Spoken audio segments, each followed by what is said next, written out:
עוד תובנה מאוד חשובה, אחת מתוך 120 תובנות מעצימות לעידן החדש, משחק קלפים שזכיתי להוציא. כשם שיש עודף משקל גשמי שמכביד על הגוף, כך יש עודף משקל נפשי של מחשבות ושל קולות מחלישים שמכבידים עלינו את החיים. אז אנחנו מכירים וכבר מודעים לקשר העמוק שיש בין הגוף שלנו לבין הרוח, לבין הנשמה שלנו. וזה קשר של השפעה, זה קשר של דמיון, ואנחנו יודעים בחוש, שאם אנחנו לא מתייחסים לגוף שלנו בצורה מכובדת, אם אנחנו מלעיטים אותו ביותר מדי אוכל ומזון, אז אנחנו חווים את התחושה של עודף משקל גשמי. אנחנו חווים תחושה של כבדות, של עייפות ושל לאות של הגוף. ואותו דבר בדיוק, רק לא ברמה המוחשית, קורה גם ברמה התודעתית והנפשית שלנו. נכון, אנחנו לפעמים מרגישים את הקושי ואת המעמסה של החיים. רוב המשקל הזה, חברים, זה החידוש פה, הוא לא מחויב המציאות.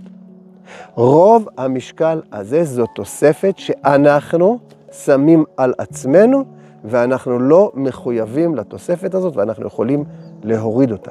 אז מה זה העודף המשקל הזה? העודף המשקל הזה זה המחשבות והקולות והפרשנות והתוספות שאנחנו מוסיפים על הסיטואציות בחיים.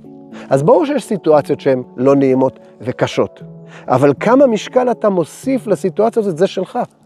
אם לדוגמה עשיתי תאונה ברכב, לא נעים, אף אחד לא רוצה לעשות תאונה ברכב, אבל זה יכול להסתיים אצל אחד שאומר, תאונה ברכב, וואלה, אלוהים פגע לי בפח, ברוך השם אני בריא ושלם, נלך לתקן את האוטו ונגמר הסיפור.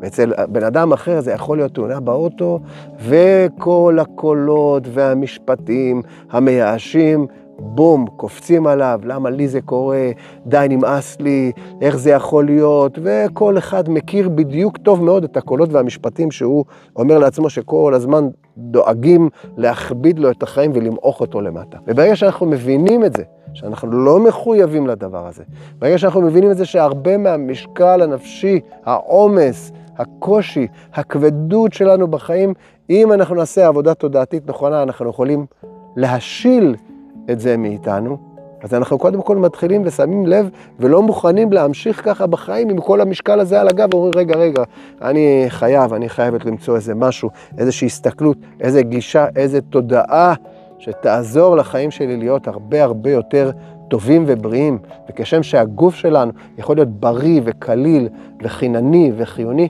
אותו דבר אנחנו צריכים להרגיש גם ברמה התודעתית והנפשית.